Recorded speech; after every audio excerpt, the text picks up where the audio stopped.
Today's topic is angle of elevation, उन्नयन कोण।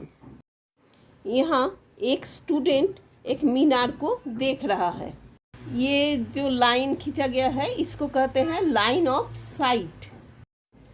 ये लाइन ऑफ साइट जमीन पर एक ही सीधी सरल रेखा अगर खींचते हैं उस मीनार से जो एंगल बना रहा है वही है एंगल ऑफ एलिवेशन और उन्नयन कोण।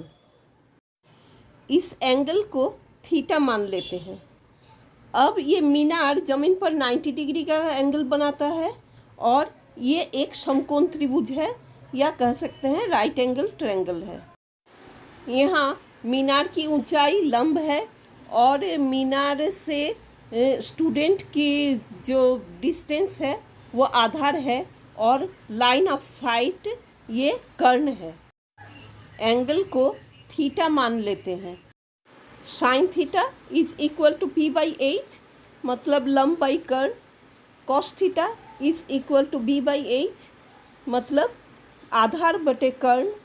और tan theta is equal to P by B is equal to लंब बटे आधार।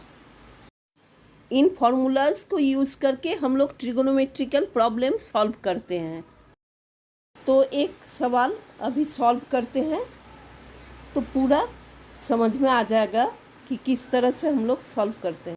If the angle of elevation of a tower from a distance of 100 metres from its foot is 45 degree then the height of the tower is.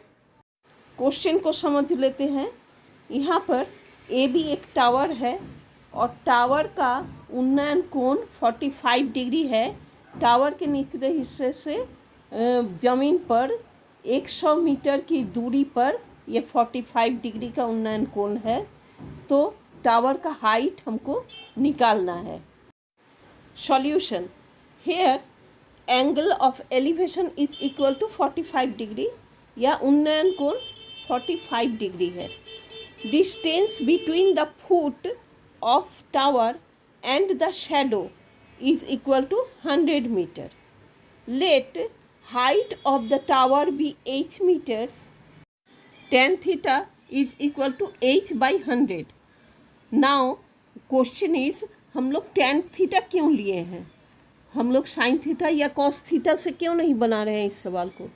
उसका answer है कि यहाँ पर कर्ण की लंबाई नहीं दिया हुआ है। यहाँ पर हमको आधार की लंबाई मालूम है, एंगल मालूम है और हमको ए बी लंब निकालना है। तो लंब बाई आधार होता है tan थीटा, इसलिए हम लोग tan थीटा को लिए हैं। तो tan theta is equal to h by 100 implies tan 45 is equal to h by 100 implies tan 45 is equal to 1 is equal to h by 100 implies h is equal to 100 meter. So the height of the tower is 100 meter. Thank you.